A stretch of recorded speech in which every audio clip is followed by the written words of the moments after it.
a era do áudio.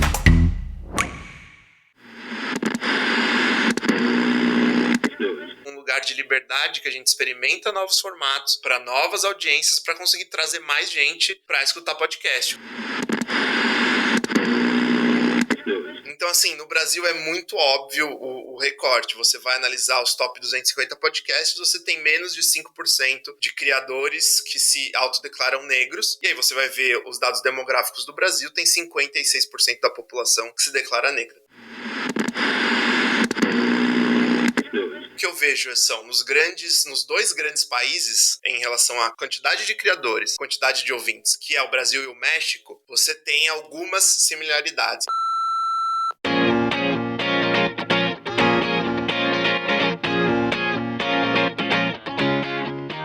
Hoje eu sigo com essa voz, porque afinal o show não pode parar, então eu vou tentar falar pouco e deixar o meu convidado brilhar, assim, sem pressão. E ele tem uma década de experiência com produção de conteúdo, estratégia criativa, marketing e publicidade. Tudo isso conectado com a área que ele domina muito bem, que é a de áudio e podcast. A entrevista desse episódio é com o Fernando Spuri, que hoje ocupa o cargo de manager do programa Sound Up do Spotify. Fernando, bem-vindo e obrigada por estar aqui falando comigo hoje. Oi, Ananda, imagina, obrigado você. É um prazerzão estar aqui, tenho acompanhado seu programa, seu projeto, acho super legal, super obrigada. Importante abrir essa caixa preta da produção de podcast, né? Muito obrigado pelo convite. Imagina, eu que agradeço. Vamos começar te situando aí no tempo e no espaço, porque eu gostaria de saber onde é que tu tá hoje. Eu te acompanho nas redes, mas eu nunca sei se tu tá no Brasil, nos Estados Unidos, então como é que é o teu trabalho, assim, logisticamente hoje em dia? Tá, hoje eu moro aqui em Nova York, já fazem 3 anos, praticamente. Mudei pra cá no meio da pandemia, foi bem caos.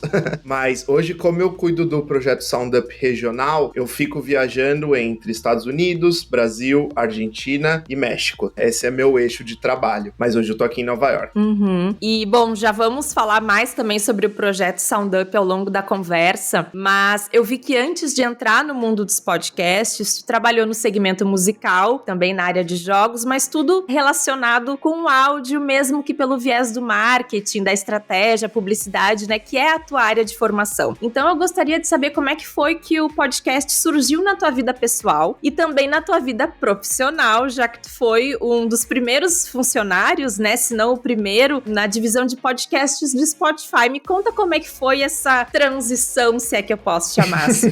Claro, não, é uma história bem longa, que eu gosto muito. Pode contar. Porque ela vai passando por várias coisas, né? Mas eu sou publicitário de formação em São Paulo, fiz a SPM em São Paulo, comecei a trabalhar com estratégia criativa em algumas agências, fiquei nisso por alguns anos, e aí eu fui contratado para um produto chamado Sonora, do Terra. Quem é velho vai lembrar, que foi um dos pioneiros dessas plataformas de streaming, né? Que tinham música, já tinha podcast, tinha alguma coisa de audiolivro também, e eu era Product Manager lá, responsável por algumas parcerias, relação com labels, artistas e tal. E foi muito legal, foi muito divertido, mas o projeto não deu certo, foi um daqueles pioneiros que chegaram antes do tempo. Voltei para trabalhar com agências, depois fui trabalhar numa empresa chamada Clique Jogos, que fez parte da infância de muita gente, que era uma empresa de joguinhos no browser, que depois foi comprada e aí começou a ter algumas outras verticais de conteúdo também, como música, tecnologia, culinária, então sites tipo Tudo Gostoso, aqueles medalhões da internet brasileira fazem parte desse grupo. E aí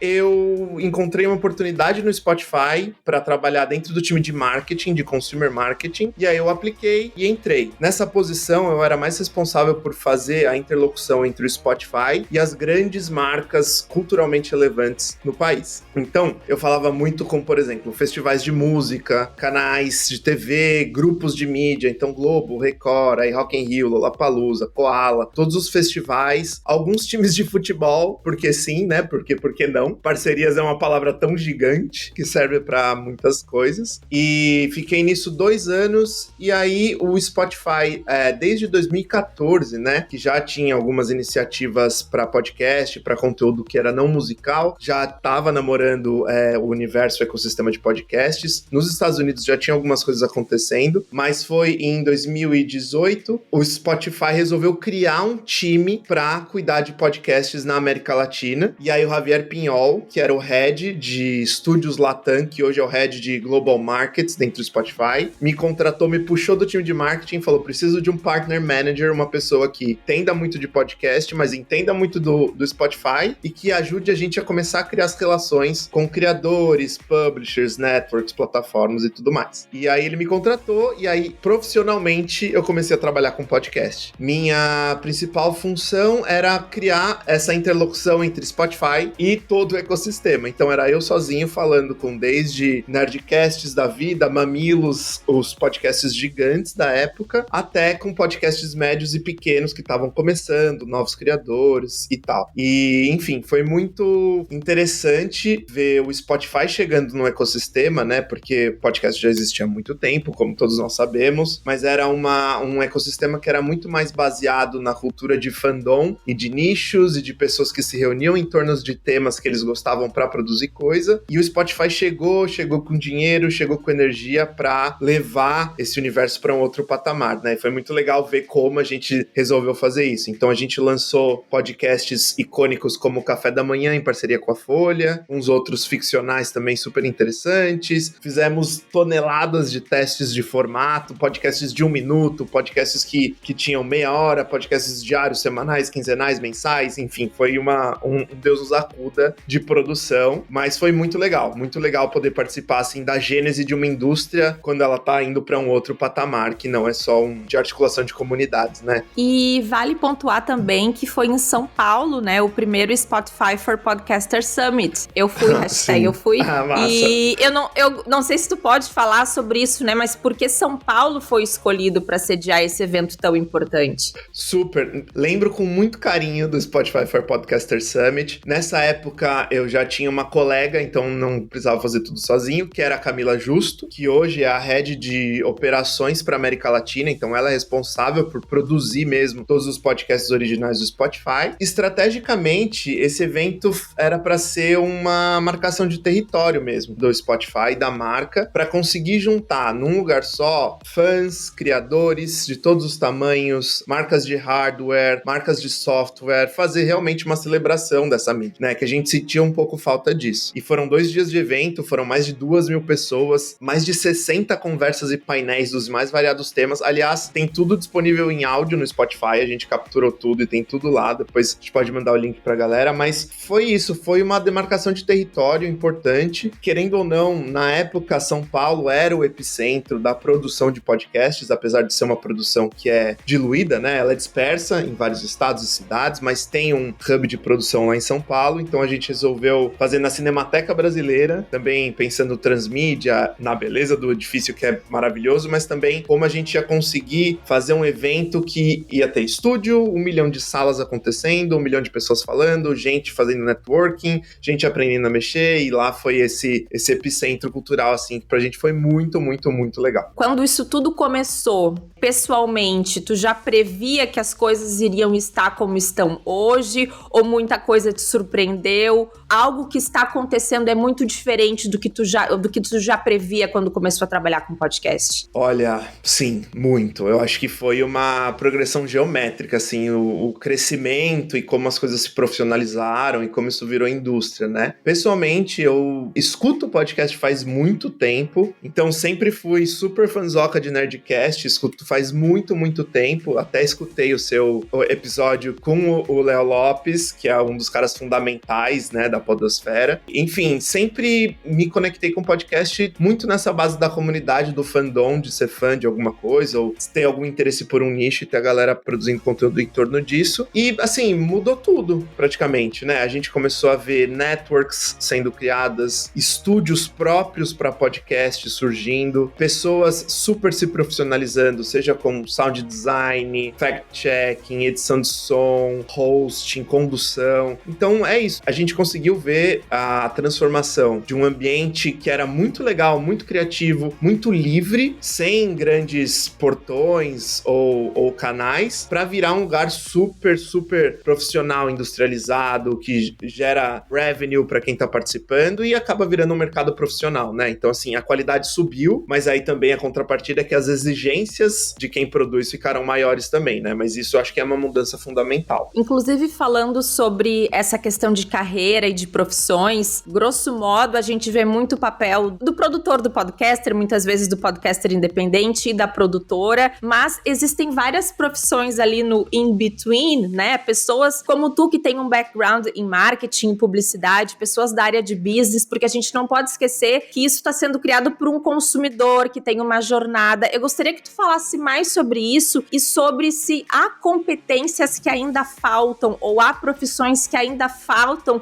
nesse ecossistema. É muito louco, né? Porque até quando a gente fala sobre produtor, isso significa tanta coisa. Sim. Né? Você sabe, você produz o seu podcast também e, enfim, conversando com o pessoal da velha guarda, mas também o pessoal que está começando a produzir agora, eu acho que tem um foco muito grande nas funções mais técnicas mesmo, né? Então, assim, tem muita gente aprendendo a editar, tem muita gente aprendendo a fazer sound design, mas a parte de business development e vendas, eu acho que é onde o pessoal ainda tem uma demanda alta. Ninguém quer muito fazer, acho que ninguém entende que também tem técnica, tem capacitação, tem jeitos de aprender a se fazer isso, e o quanto isso é parte fundamental também, né, do negócio de podcast. Apesar de a gente sempre entender que existam várias maneiras do podcaster conseguir viver do seu conteúdo, e eu acho que, enfim, são muito, muito, muito, muito interessantes e muito eficientes, como criar Patreon, ter grupos de fãs, de apoiadores, ou fazer spin-offs e tal. A parte de anúncio mesmo é uma que pode te trazer um retorno um pouco mais seguro e mais constante por mais tempo. Caso você tenha uma estrutura, né, montada para isso, de ir atrás de anunciantes, saber para que vender, saber quanto cobrar, que é uma pergunta, assim, dificílima de responder, mas que tem resposta. E a dica que eu dou para quem tá entendendo e quem quer saber o quanto cobrar, pergunta para outro podcaster, que já fez, porque, assim, a gente é podcast, a gente gosta de falar, a gente é fofoqueiro e a gente conta, e, assim, no fim das contas é fortalecer a comunidade, sabe? Quanto mais informação circula, melhor. Essa é uma pergunta fundamental que eu escuto praticamente todo dia, que é: quanto eu cobro? Eu tô aqui com o meu podcast, tem X números de plays, quanto você acha que eu cobro aqui? Tem uma marca me procurando? E isso é fundamental a gente estabelecer critérios no mercado, né? Pra entender o valor mesmo que as coisas têm. Então, eu acho que essa é a parte que a gente ainda pode desenvolver um pouquinho melhor, que ainda falta profissionalização e profissionais pra ajudar a gente nisso. Uhum. Voltando ali, quando tu começou a estabelecer parcerias pro Spotify, principalmente com os podcasters no Brasil, tu encontrou um cenário de podcasters unidos, panelinhas, ou era cada um na sua bolha, ou tinha muita competição? Qual foi o teu feeling, assim, quando tu começou a penetrar este mundo aí dos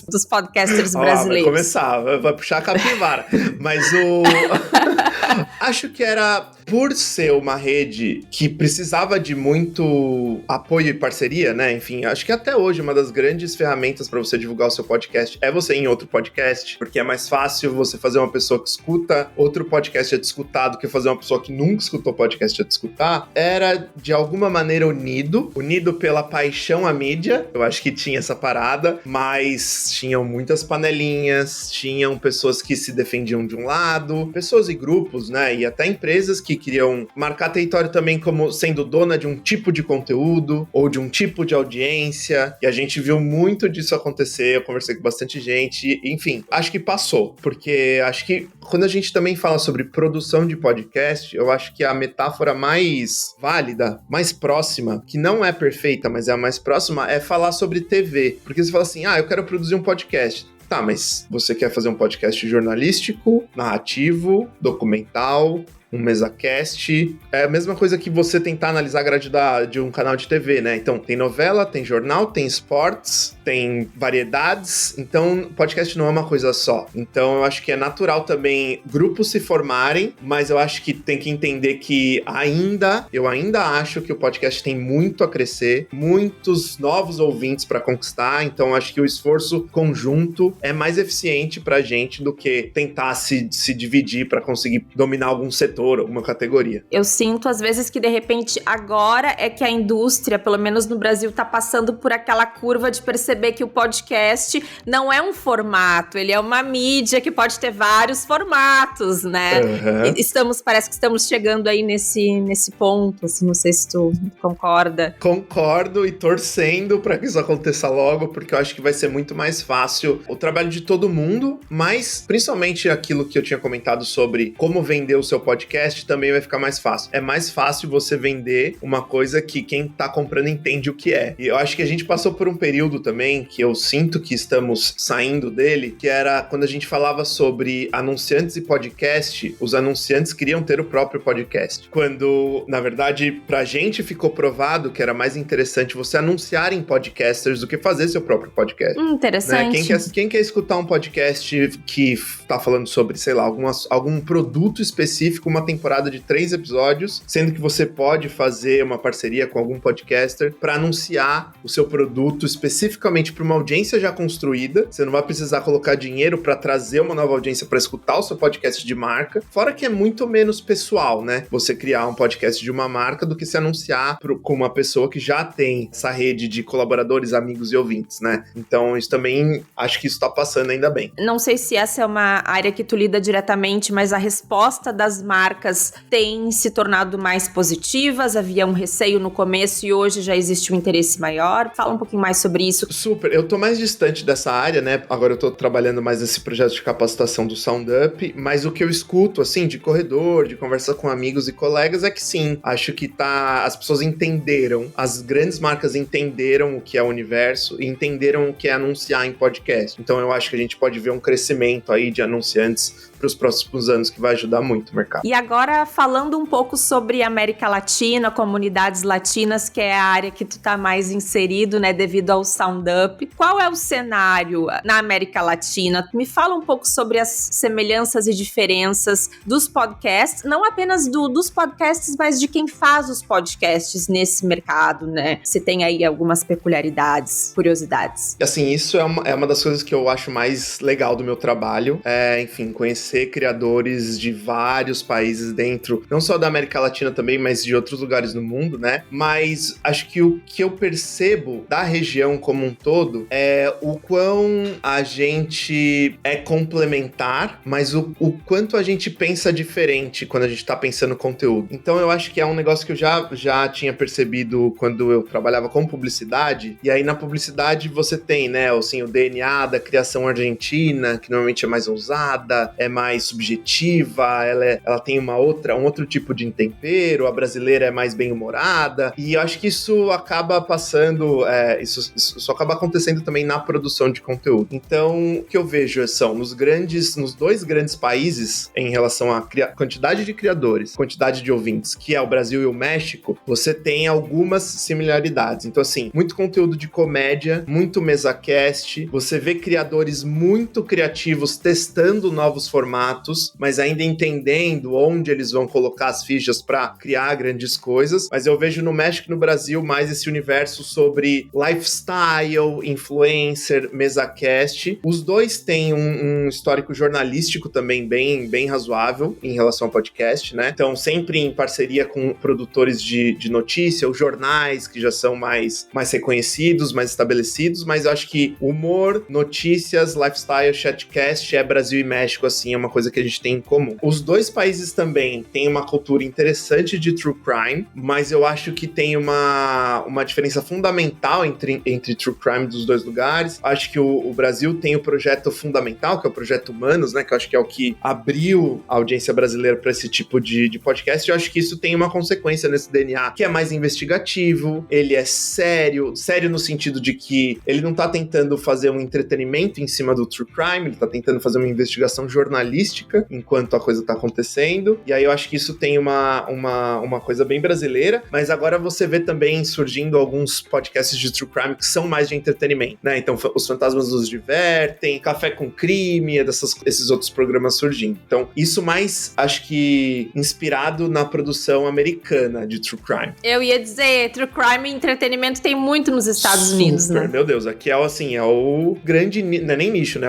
É o grande formato que a galera mais pira, que tem mais audiência. E aí no México, México, que tem uma coisa um pouco diferente, que tem um true crime, que ele é quase uma dramatização do true crime. Então, por exemplo, a gente lançou um original lá, que é muito legal, que chama Fausto. Um true crime, mas ele é dramatizado. Então, assim, é um ator que faz a leitura dramática e conta, e aí tem atores fazendo os personagens de histórias reais. E eu acho que tem essa coisa que é uma mistura que não é ficcional, mas é uma dramatização do true crime, que lá tem um universo interessante no México. Interessante, eu escutei algo nesse sentido, não sei se chama docufiction ou algo assim, que é o Shrink Next Door, e eu achei muito legal, porque tinha depoimentos, mas também tinha a interpretação, a dramatização da história, era uma mistura de gêneros, eu achei aquilo fantástico. Eu sinto falta demais desse formato no Brasil, gostaria de ver mais, assim. Total, eu também, e eu acho que é um formato muito interessante, que ele te dá muita liberdade criativa. Formato que exige muito respeito, né, porque, enfim, são assuntos delicados, ainda mais falando de true crime, mas, sim, e aí no México eu acho que isso já tá acontecendo há um pouco mais de tempo que no Brasil, já tem uma cultura mais estabelecida disso. E aí eu acho que dois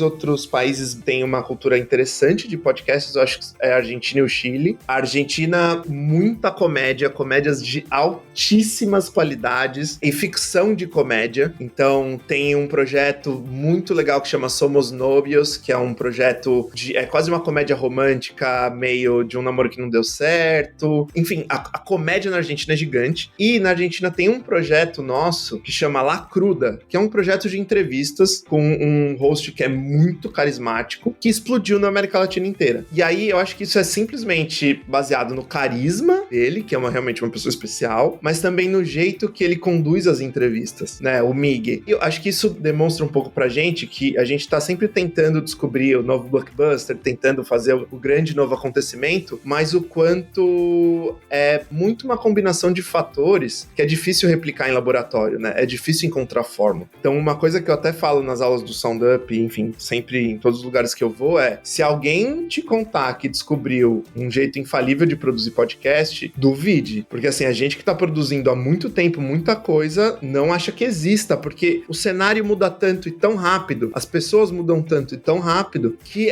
vai tentando. E se você tá criando um podcast que é muito próximo do seu coração, é de um assunto que você gosta, que você quer desenvolver, o nome do jogo é consistência. Seja consistente, tenha um lançamento constante, que a sua audiência vai crescendo, vai crescendo, vai crescendo, até você virar uma referência sobre aquele assunto, e aí você vai conseguir crescer, enfim, você vai ficar fortão. Mas acho que tem esses dois contrapontos. O Chile é um cenário de produção que tá muito próximo dos Estados Unidos, tem muitos produtores no Chile que fazem produções para os Estados Unidos, e aí eu acho que tem dois podcasts que tem equipes com maioria ou grande parte chilenos, que é o Las Raras e o Rádio Ambulante, que na verdade é da NPR dos Estados Unidos, mas que tem grande parte da sua produção no Chile, e aí são grandes reportagens jornalísticas, são coisas muito parecidas com a rádio pública americana, dos American Life, essas coisas. Então é engraçado ver que tem as diferenças, né, entre os países. E existem mercados que acabam não se desenvolvendo porque dependem muito da produção de outros mercados, visto que é o mesmo idioma, mesmo que não seja necessariamente a mesma forma de expressão cultural. Existe isso também? Eu acho que tem. O espanhol é um caso à parte também, né? Mas o que a gente percebe é que o podcast é uma mídia que ela é tão íntima e tão local, é difícil você conseguir criar um produto pan-regional, sabe? Que vai funcionar em toda a América Latina. Eu acho que tem casos, sim.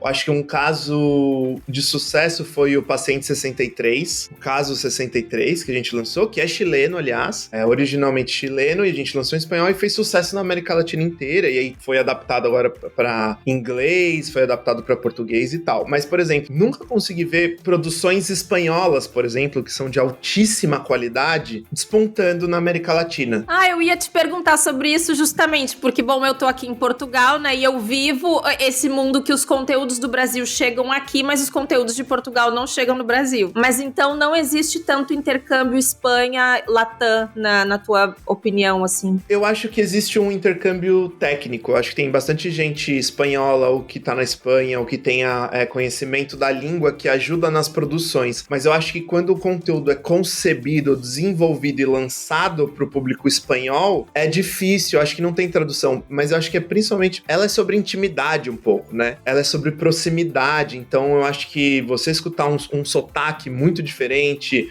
ou assuntos que são difíceis de você se relacionar, mesmo sendo na mesma língua, acho que tem uma barreira aí. A gente pode fazer também um paralelo com o YouTube, por exemplo, né? Tem muita gente produzindo. Então, não é que você tem uma concentração de produção, como é no cinema, por exemplo, ou para TV, que os países com mais dinheiro ou maior infraestrutura de indústria exportam muita coisa. Nesse caso é de baixo para cima. Esse espaço acaba sendo ocupado pelos criadores locais. E, Fernando, vamos falar sobre o Sound Up, que é um projeto que nasceu nos Estados Unidos, né, mas chegou em outros países, inclusive no Brasil, em 2020. Me conta mais sobre o que é o Sound Up. Vamos aí dissecar esse programa. Animal. Não, assim, o Sound Up é um projeto que, desde que eu vi que ele existia no Spotify, fiquei completamente apaixonado e eu não sosseguei até conseguir trabalhar nele, que é o que eu tô fazendo agora, né? Já fazem 2 anos, 3 anos. Enfim, o Sound Up, ele é um projeto que ele é para amplificar vozes de comunidades historicamente subrepresentadas através do podcast. Ele surgiu em 2018, como você falou, nos Estados Unidos. Quem criou esse projeto foi uma das primeiras produtoras de podcast que o Spotify contratou aqui nos Estados Unidos, que hoje é a lead do projeto, minha chefe, que é a Natalie Tulloch. É uma pessoa fantástica, uma mulher negra jamaicana que vive aqui já faz mais de 20 anos, mas ela criou o Sound Up por uma questão de observação mesmo. Toda reunião de produção que ela entrava, ou reunião de discussão de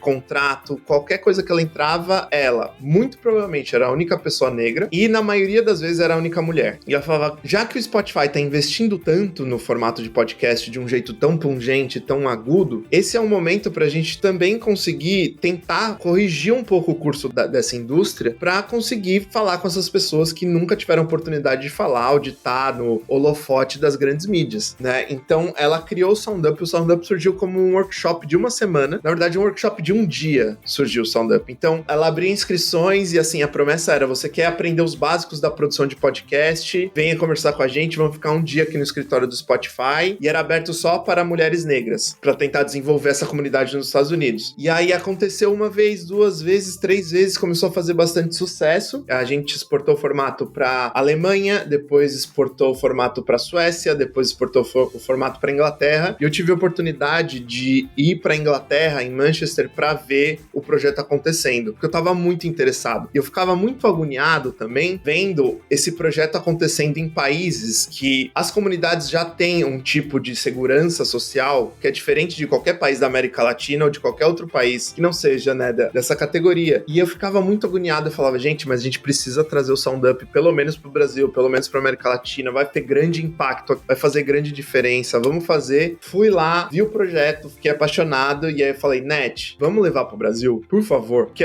vai dar, vai ser legal, você vai ver, os projetos vão ser incríveis. E aí a gente começou a desenvolver o projeto pro Brasil 2019 e 2020 a gente lançou a primeira edição, que é a primeira edição Brasil, primeira edição América Latina, primeira edição tudo. Foi uma edição bem excepcional, porque foi pandemia, então ela foi 100% virtual, mas o projeto se resume em uma capacitação, que agora é de 6 meses, então ela é dividida em 4 fases, é um projeto muito robusto de capacitação, e a gente abre o chamado público para todas as pessoas que fazem parte da comunidade que a gente está trabalhando, que a gente quer trabalhar. E aí um dado importante, a comunidade é diferente para cada um dos países. A gente faz uma análise para conseguir entender quais são as comunidades que são as mais subrepresentadas em cada um dos países. A gente faz essa análise analisando os top 200, 250, 300 podcasts e depois só cruzando com dado demográfico. Então, assim, no Brasil é muito óbvio o recorte. Você vai analisar os top 250 podcasts, você tem menos de 5% de criadores que se autodeclaram negros. E aí você vai ver os dados demográficos do Brasil, tem 56% da população que se declara negra. Tem um corte aí absurdo. Então, o Sound Up no Brasil é para pessoas negras, mas aí a gente também colocou um critério secundário, porque a gente está muito focado em desenvolver jovens e projetos que venham da nova geração de produtores. Então, a gente também delimitou a idade para 18 a 24. Então, no Brasil, o Sound Up é para jovens negros de 18 a 24 anos. E aí, no México, por exemplo, é para mulheres. Na Argentina, são para jovens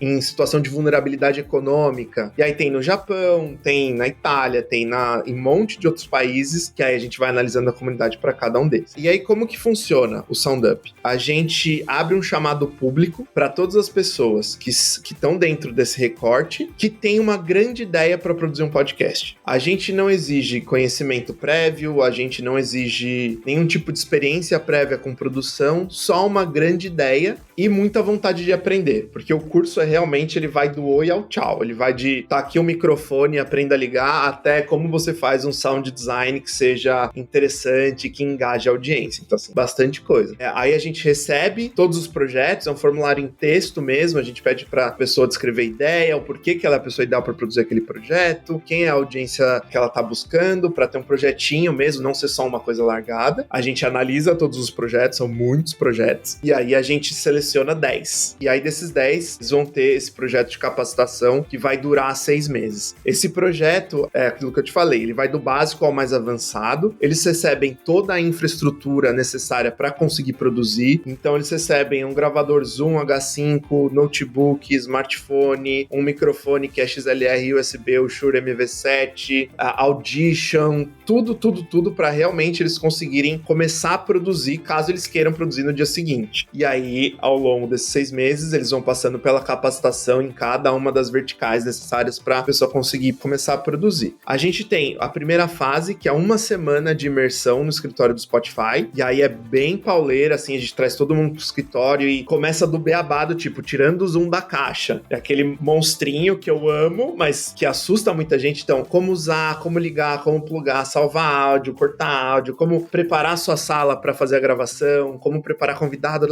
um monte de coisa 1 semana. E aí depois a gente passa mais 1 mês tendo aulas virtuais 2 vezes por semana, falando sobre coisas intermediárias e avançadas de produção, com um monte de convidado legal, um monte de gente dentro do Spotify, e aí a gente prepara eles, e aí depois eles têm mais 4 meses para produzir um episódio piloto de 15 a 45 minutos, onde eles vão ter ajuda de times de produção para conseguir ajudar e mentorear eles nesse processo. Então a gente tem sempre para cada um dos projetos um produtor executivo, uma pessoa que tem bastante experiência na indústria, um produtor sênior, para ser a pessoa que vai trocar o dia a dia com eles ali, um editor de roteiro e um editor de som. E essas pessoas vão ajudar eles a produzirem os pilotos. Aí eles produzem todos os pilotos, massa, e aí eles enviam pra gente de novo. A gente seleciona até 5 ganhadores que vão ganhar um prêmio de $4.500 cada um, e pelo menos um deles tem a oportunidade de virar um podcast original. Um projeto que vai ser assinado e produzido, todo bancado pelo Spotify, vai ganhar o selinho e todo o prestígio. E aí eu gosto de falar pro meu time de desenvolvimento criativo que o meu trabalho é fazer com que eles recebam 10 projetos tão incríveis que eles vão ficar com muita dor no coração de escolher um só e vão ter que pegar pelo menos uns 4, 5 para lançar como podcasts originais. Deu certo no de 2020, a gente conseguiu produzir 4 e vai lançar um 5º, torcendo aqui para dar certo para as outras edições também. E justamente ao longo desses anos no SoundUp, como que tu nivela ou como tu avalia a qualidade técnica, a preparação dos podcasters que chegam? Eles estão chegando um pouco mais prontos, entre aspas, ou mais crus? Como é que tá sendo, assim, o recebimento dessas pessoas? Esse é o maior desafio do SoundUp, é conseguir criar uma experiência de aprendizado que seja nivelada para os diferentes níveis de conhecimento da galera que chega, assim. É muito, muito louco, assim, empiricamente a gente pode dizer que as ideias mais originais, mais frescas, mais estranhas, mas que você vê um potencial de produção, são das pessoas com menos experiência e menos repertório, porque elas são mais frescas. Tem um frescor ali, não tem caguete de ouvinte, não tem aquela... quanto mais você conhece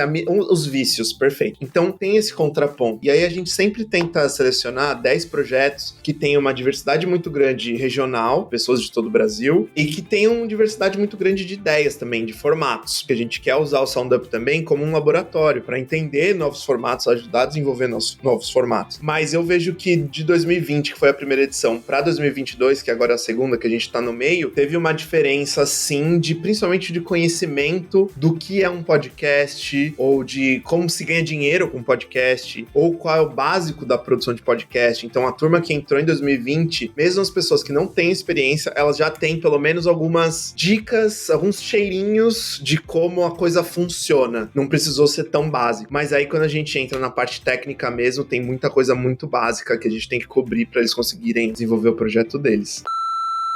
Eu tô interrompendo a entrevista bem rapidinho para te fazer um pedido muito importante. Se você tá gostando da Era do Áudio, vá ao seu tocador de podcast favorito e siga ou assine esse podcast. Essas coisas como deixar seu follow, deixar seu review são muito importantes. Assim, os aplicativos de podcast mostram esse programa para mais pessoas. Por exemplo, se você tá ouvindo pelo Spotify, além de seguir, também pode deixar umas estrelinhas lá pra gente. Obrigada por ajudar esse podcast a crescer. E compartilha comigo alguns projetos que te marcaram aí ao longo do caminho dos podcasts com os quais tu trabalhou no SoundUp. Acho que é difícil não falar dos 4 projetos que a gente lançou no SoundUp Brasil, porque são todos muito especiais, são muito maravilhosos. Então a gente tem o Calunguinha, que é uma ficção. Você chegou a escutar? Eu escutei alguns episódios, é um primor. É muito amor, né? É muito legal porque a gente consegue ver ali o cuidado que eles têm na produção, o quão o projeto é surpreendente e é bonito, porque você vai ver quem são os convidados, né? Os atores convidados, então assim, é Lázaro Ramos, Margarete Menezes, só gente, assim, pequeno calibre, que topou fazer o projeto junto com eles, porque é um projeto muito especial. E essa ficção infanto-juvenil, é mais infantil mesmo, sobre um menininho que ele tá com problema de dormir um dia, e aí a mãe dele faz um chá, resumindo de maneira bem resumida. E aí ele começa a ter o poder de viajar antes de dormir para vários lugares do Brasil e do mundo para entender e conhecer quem são as grandes personalidades negras que fizeram a história do mundo, né? Então é um exercício de ancestralidade, de buscar de volta a memória, de ressignificação, e é muito lindo. Tem música original, as músicas são um absurdo, a atuação é linda, é um projeto que é um primor, né? Chegou a entrar no ranking de podcasts mais escutados do Brasil também, o que pra gente é um grande acerto. Calunguinha é muito, muito, muito especial. E aí eu só queria mandar um beijão também pro Lucas e pra Estela, que são os co-criadores do Calunguinha, que são forças da natureza, assim, pessoas fantásticas. Depois a gente tem o Pavulagem. O Pavulagem, ele é tão especial porque ele vai atrás de lendas da floresta amazônica, principalmente das populações ribeirinhas da floresta amazônica, mas ele vai como fonte primária. As histórias que o Pavulagem traz pra gente são histórias que, se você procurar no Google, você não vai achar. São histórias que estão ali regionalizadas e nunca foram contadas ou capturadas por ninguém. E aí o Markson Serrão, que é o criador também, uma pessoa fantástica, com uma qualidade de texto, de locução impressionantes, vai nesses lugares e grava essas pessoas e cria narrativa em cima. Então assim, é um exercício também de redescoberta de um lugar que é do nosso próprio país, a nossa própria população, que estava escondido, que ele consegue jogar uma luz e também é muito, muito, muito especial. Depois a gente tem o Raízes, que é o projeto do Caio dos Santos, que, aliás, foi participante em 2020 e hoje é um dos facilitadores para 2022. Ele abriu a produtora dele, ele agora é full-time podcaster, com todos os penduricalhos que a palavra, que o termo carrega. E o Raízes é um projeto que, na verdade, é uma investigação sobre a própria família dele. É fantástico, porque é muito pessoal, só que é de um primor investigativo também. E eu acho que ele parte muito de um lugar sobre aquela coisa de as árvores genealógicas das famílias negras brasileiras, ela foi apagada, né? Então, ele faz essa investigação que ela é baseada principalmente na oralidade do que ele escuta das pessoas que vieram antes dele na família, mas também tem uma coisa meio de como que eu entendo isso de uma maneira mitológica, histórica, documentada, e aí ele faz essa coxa de retalhos para entender quem é a família. A vontade do Raízes é fazer árvores genealógicas para cada família em cada temporada. Jogar uma luz também nisso e trazer essa discussão à tona, né? É muito especial. E aí a gente tem também um projeto lindo, lindo, lindo, que chama Preto Positivo, do Raul e do Emer, que é um projeto que fala sobre a experiência das pessoas que são HIV positivas e são pretas vivendo no Brasil, e eles querem falar sobre a doença, eles são soropositivos, e eles simplesmente olhavam para o que estava disponível de informação sobre isso, e eram sempre ou pessoas que não tinham a doença, ou pessoas brancas. Então assim, eles queriam muito ter um lugar de fala,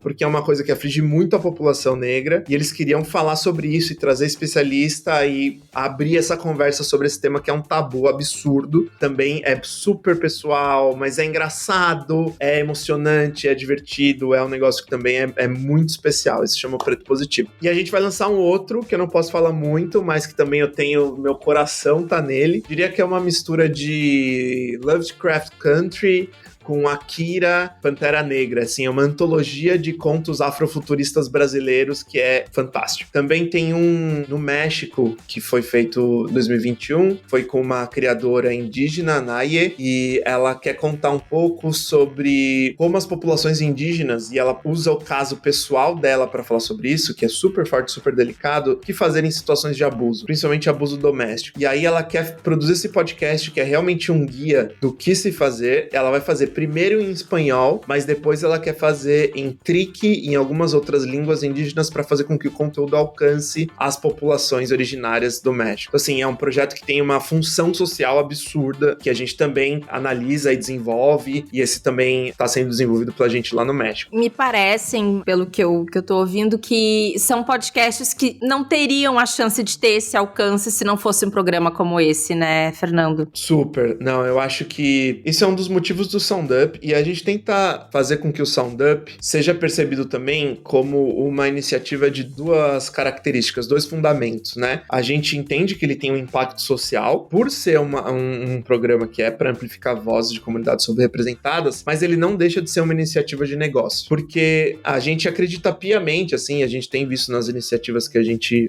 faz, não só no Sound Up, mas de marca do Spotify, que existe toda uma população, toda uma audiência potencial que não acessa podcast ainda, não escuta por uma questão de não se sentir representado ou não ter interesse sobre aqueles assuntos, sendo que tem uma dominância, né, de perfil de criadores muito grande ainda no ecossistema. Então, também a gente vê o Sound Up como um lugar de liberdade, que a gente experimenta novos formatos para novas audiências, para conseguir trazer mais gente para escutar podcast, o que no fim das contas pro Spotify é super bom e pro ecossistema também. No começo a gente falava sobre essa coisa do consumidor, de ter esse consumidor em mente, é uma coisa que tu traz também da tua formação de raiz. Então eu te pergunto se na hora de fazer o application, né, ali a candidatura pro Sound Up, se os candidatos eles devem ter isso em mente, talvez eles não tenham pensado muito para além daquela ideia do coração. Se tu quer e se tu pode compartilhar dicas para jovens que queiram aplicar e coisas que podem ser levadas em contas para qualificar um podcast para ser elegível pro Sound Up.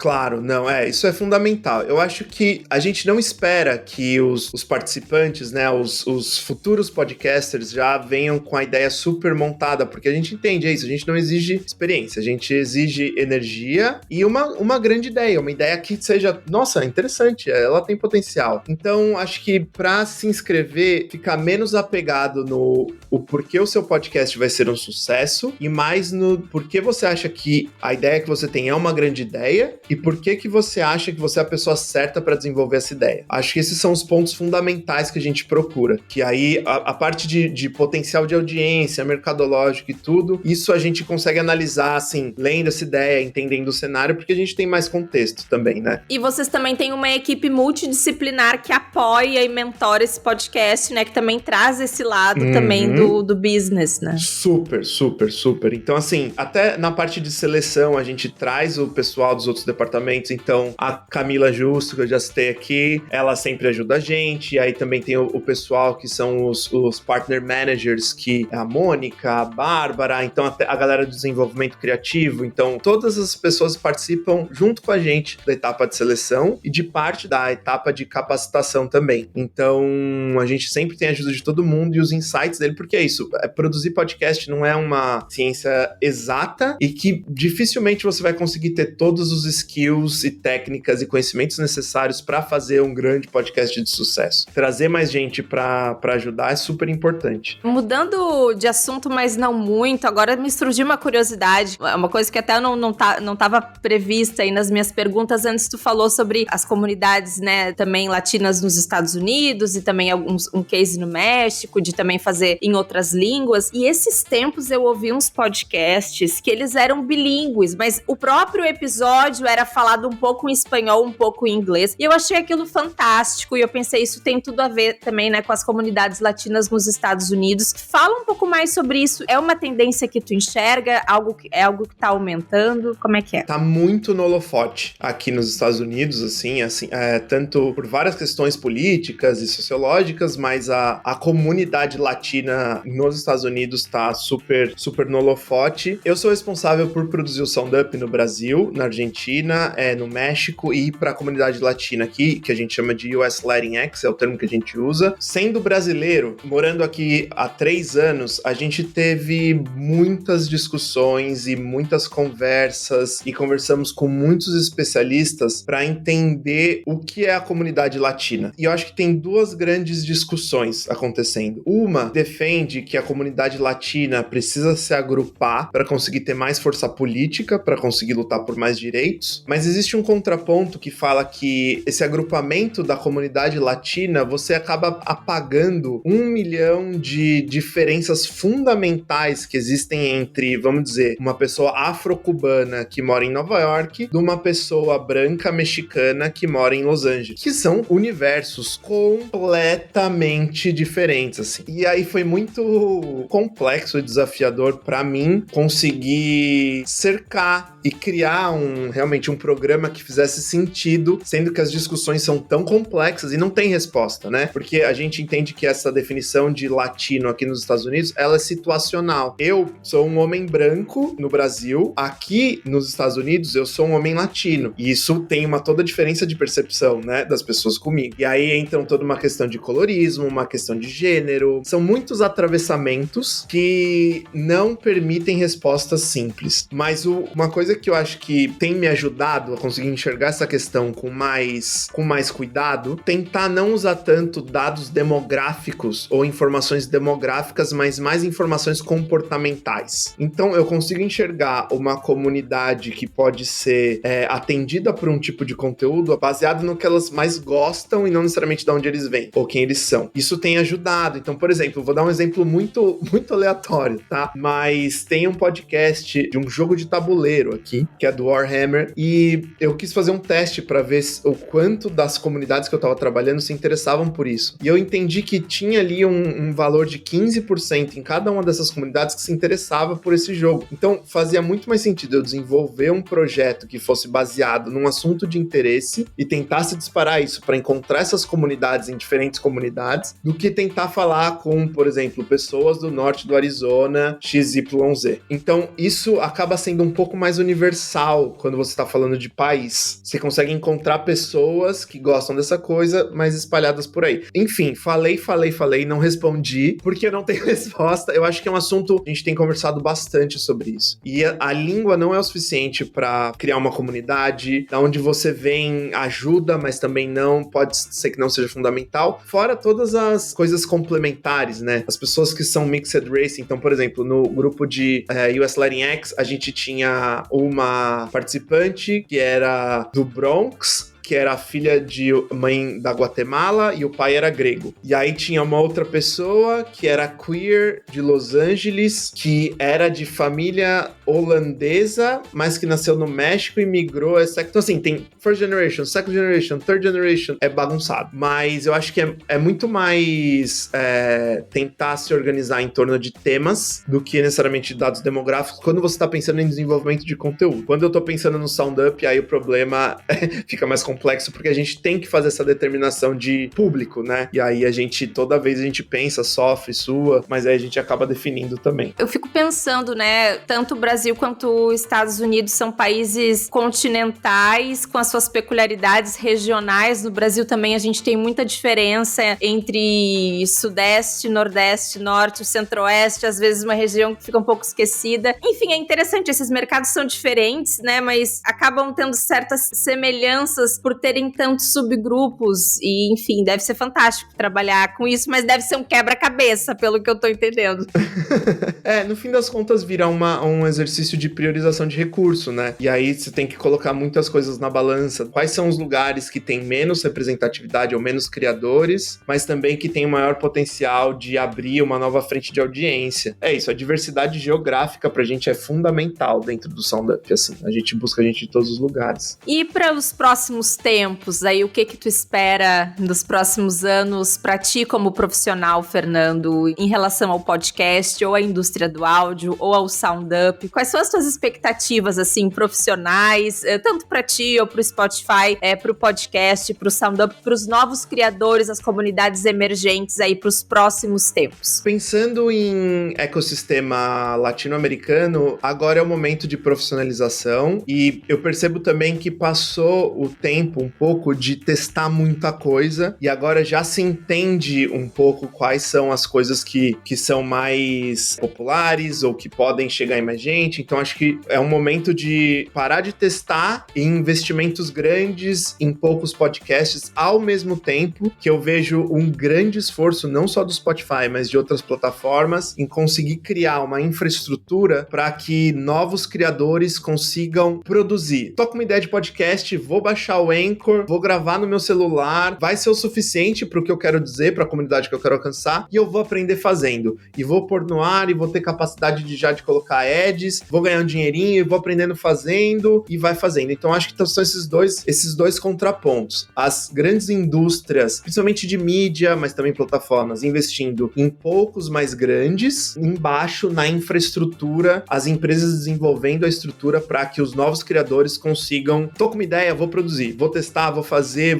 e que sejam mais fáceis para as pessoas conseguirem produzir seu conteúdo também. E eu acho que esse é o ponto que eu vejo para a América Latina. Acho que Estados Unidos ainda tem uma coisa que tem um mercado que já está muito maduro, muito grande, com muitos grandes players e muita competição. É uma outra estrutura. Mas eu só vejo coisas boas, assim, pro futuro do podcast da indústria do áudio. Tem todo um vertical de audiolivros, de audiobooks, que ainda eu acho que vai se desenvolver demais. É uma coisa que tem que estar integrado, porque é até às vezes confuso para quem não escuta podcast e não conhece audiobook, você falar o que é uma coisa e o que é outra. Então, eu acho que tem alguns nós que vão se desatar e vão ficar mais fáceis para quem quiser se aventurar nessa indústria de trabalhar. Também percebo que ainda tem espaço para produtores de podcast que são meio faz tudo, que são os produtores independentes, que são as pessoas que estão com uma ideia, querem fazer uma coisa e vão lá e fazem, em massa, mas também tem uma demanda por profissionais especializados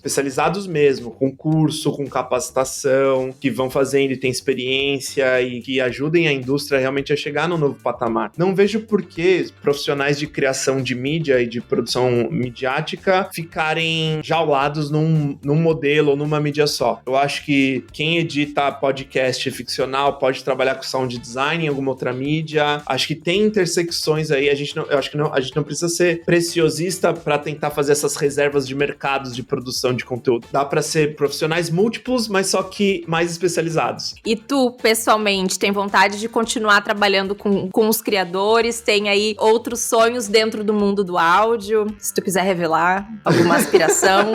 Revelações. Eu amo o SoundUp com todas as minhas forças, assim. Eu acho que o SoundUp, o que mais me fascina e me deixa muito feliz e realizado de trabalhar com o SoundUp é o poder de criação de comunidade e o quanto você consegue ver o esforço tendo resultados ao longo do tempo. E o quanto a comunidade de criadores e de classes formadas pelo SoundUp criam realmente uma comunidade e se ajudam. Então, assim, a gente quer muito capacitar as pessoas para que elas voltem no próximo ano de projeto para darem aula, para falarem sobre a experiência dela, para falarem sobre a produtora que ela abriu, para contratarem outras pessoas para entenderem como começar a produzir com eles. Então, assim, isso a gente vê acontecendo, esse efeito reverberação do projeto, isso é muito lindo, assim, a comunidade já é relativamente grande, né? Se você pensar, a gente já formou 10 pessoas no Brasil, tem mais 10, aí 10 no México, assim, estamos falando de 60 pessoas já. Podem ter trocas de experiências profissionais e de produção, crossovers, collabs, seja o que for, né? Então isso é uma coisa que me fascina muito. E eu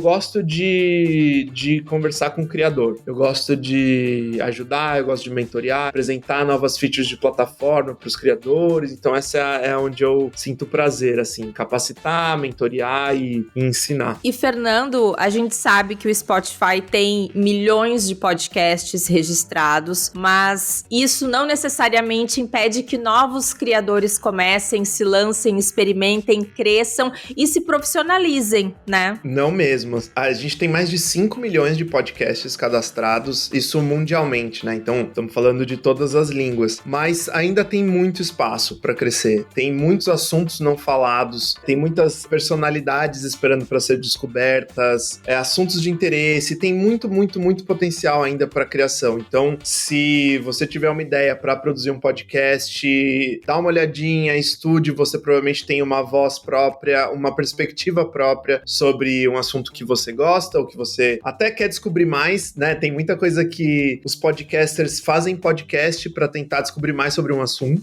né? Então é bem comum, mas não desanimem e tem muitas dicas para conseguir furar essa bolha de ruído, esse excesso de coisas sendo produzidas. Acho que o principal deles é constância, conseguir deixar muito clara qual que é a sua promessa para o seu público, sobre o que você vai falar, quem é você e o que você vai cobrir, e tentativa e erro. É uma mídia que você consegue produzir relativamente fácil se comparado com outras mídias, mas que exige teste e exige que você entreviste pessoas para ficar bom em entrevistas, que você fale no microfone para ficar bom em falar no microfone. Então assim, testa, faz, anda, publica, despublica, que tem espaço e dá para fazer sucesso e dá para fazer dinheiro. E tem espaço para experimentação, né? Fernando Spuri, muito obrigada, eu adorei conversar contigo, foi uma ótima conversa. Ananda, imagina, obrigado mesmo pelo convite, acho que é super legal, eu fico super empolgado quando eu falo do SoundUp, não tem como, mas eu acho que o próprio Spotify, assim, é uma empresa que investiu bastante no ecossistema de podcasts e que no Brasil tem acontecimentos fundamentais, mas foi um prazer, amo o seu podcast, adoro, acho que tem muita gente boa pra gente escutar, e é isso, eu acho que o podcast ainda é um pouco hermético, né? Sim. É um ecossistema meio fechado, então quanto mais informação a gente tiver sobre isso, melhor. Dá pra ver, eu acho muito legal que dá pra ver que pessoalmente tu é muito envolvido com o que tu faz, isso transparece muito e é muito gostoso de ouvir, então, de verdade, acho que todo mundo que ouvir vai gostar muito dessa conversa, aquela rasgação de seda, né?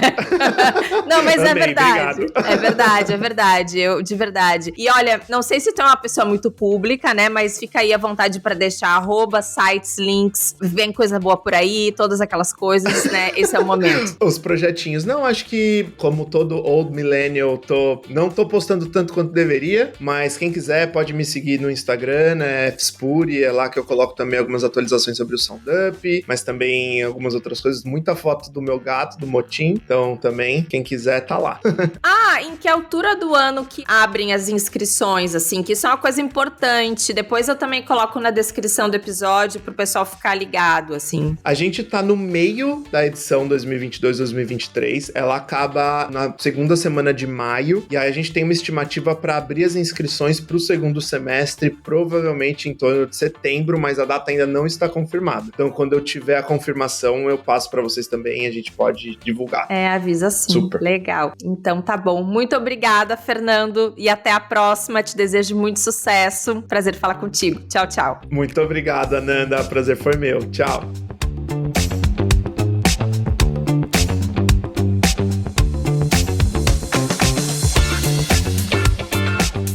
E aí, gostou dessa conversa? Se você quiser trocar uma ideia sobre áudio e comunicação e acompanhar a Era do Áudio nas redes sociais, é só seguir @aeradoaudio lá no Instagram. E eu tô em todas as redes sociais como @AnandaGarcia. O nosso e-mail é aeradoaudio@gmail.com. Até o próximo episódio. Tchau!